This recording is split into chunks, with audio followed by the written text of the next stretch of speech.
Good afternoon. My name is Trons9S, aka Trenton. I'm here at Tacoma, Pierce County Library. Excuse me. Um, I decided to do a video here. I was actually doing a little bit of studying, but man, this homework is ridiculous. But let's get right to it. Uh, so, this video is about what to do, or what are your options when you're homeless. Uh, this video, I'm going to be talking about what a shelter is, what you have to do at a shelter to get in and staying there. Um, I personally don't like shelters, and I was just watching a news report where people are dying of hypothermia pretty much every day. Actually, to that effect, at my college, Tacoma Community College, there was this guy. I think he was like 60 years old or whatnot. He died. Uh, this is like maybe a few, or actually maybe a couple months ago. He died, or they found his remains, like his bones or something, on our campus, like out in the woods or something like that, and that was pretty trippy. Um, I don't know what else happened with that, but yeah. So, what is a shelter? A shelter is most shelters are nonprofit. Others shelters are for profit. Now, you might not have ever heard of a shelter that's for profit, but I'll get into that in just a sec. Um, some shelters are kind of like money pots. Basically, the more people they squeeze in, the more money they receive from grants and other organizations or whatnot. Uh, but it's important to know that not all shelters are the same. And it's also important to remember that some are named differently. Uh, some aren't. Uh, some shelters aren't really called. They don't call themselves shelters. They call themselves an overnight emergency day or night center, something like that. So when you're going on Google and searching homeless shelter, you could be missing out on other places that you could be staying at that are probably 10 times better than that uh, place, that homeless shelter that you're planning on going to. Uh, when I was saying what that some shelters are for profit, there actually are. In Seattle, there are some for profit shelters, meaning people pay a small fee for a bed each night, or on a weekly or semi weekly basis, and maybe even a monthly basis. And it's generally ran by a church.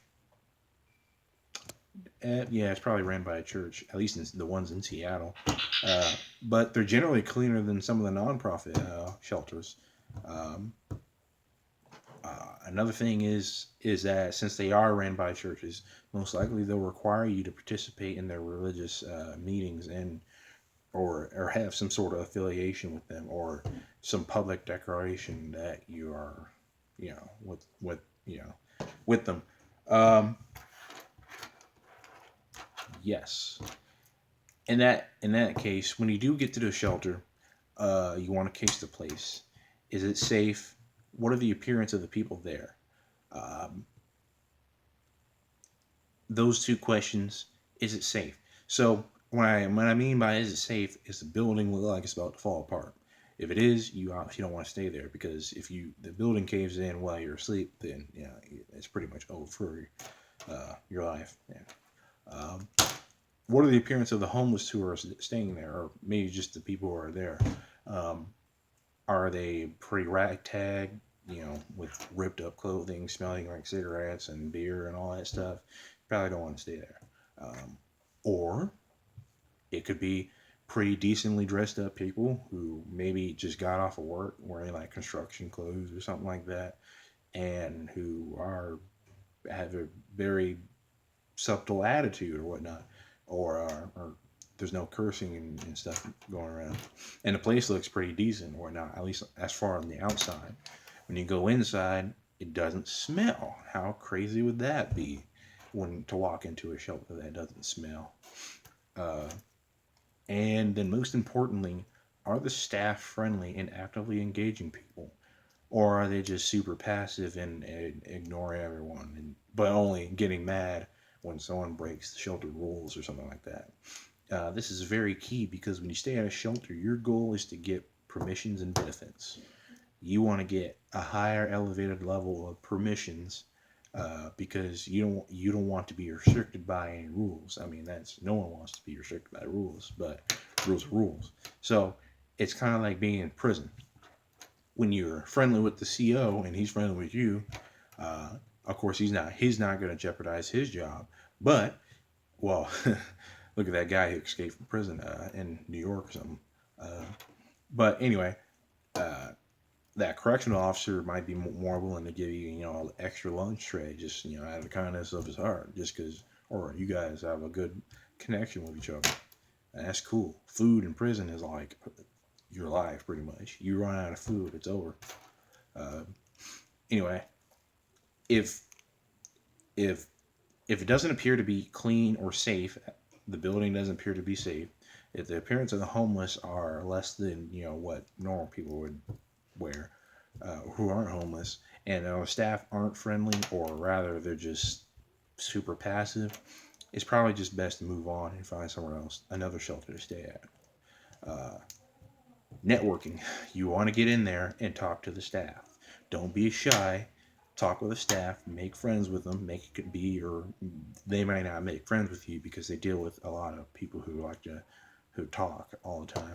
Um, but you want to make a connection with them on a level where you're just more than another homeless guy or gal. Um,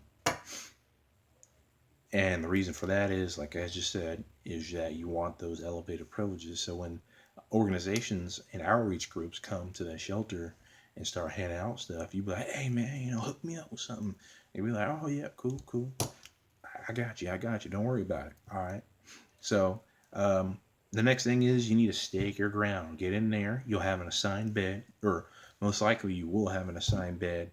If not, yeah, you gotta control your area like you're a king. Uh, Other people in there, you don't want to be rude about it, but other people in there are pretty much going to be doing the same thing. So get in there, get to your bed, control that thing. Let other people around you know your bunkmate, or maybe this you're sleeping on a mat or something like that. Um, Let them know who you are. Be like, hey, listen, I just got out of prison. Uh, I don't want to go back. Just let them know. Don't threaten them or anything like that. You don't want to make a big scene about it. Just let them know that, hey, listen, uh, I'm in a situation right now. I'm only going to be here for a little while, but don't let my stuff come up missing when I wake up tomorrow morning. Yeah, it is what it is. After you've done that, you want to seek out the shelter resources after securing your belongings. If you just leave something, if you leave a smartphone out sitting on your bed or on a desk or something, trust me, walk 5 steps away from it and see if it's still there. Seriously. Uh,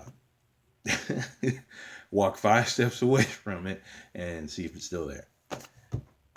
I if I had a quarter, I'd tell you it's going to be there. That's how. Anyways, I move on. I'm running out of jokes. Uh, what are the shelter resources? After you secure your belongings, as you seen in my second video, um, or third, part two is the one that you want to see. Uh, you want to see what resources the shelter has. Are there showers? Are there food? What about medical? If there's medical, maybe your feet stink. Please go get some foot powder. In another video, I want to talk about hygiene. When you're homeless, your hygiene needs to be kept clean, whatnot. You need to keep yourself clean. People regard you a social encounter, basically.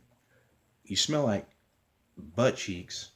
Someone's not going to want to talk to you because you smell. But when you smell like Irish Spring, people are going to be flocking all over you. Oh man, you're homeless. Oh man, here's a couple dollars, whatnot. I'm just repeating myself, but outreach groups come bringing goods to you, to the shelter, and hopefully information. You want to be able to talk with them, connect with them, or whatnot, and ask for information. What information can you get from them, or pick from their brains that can help benefit you in the long run?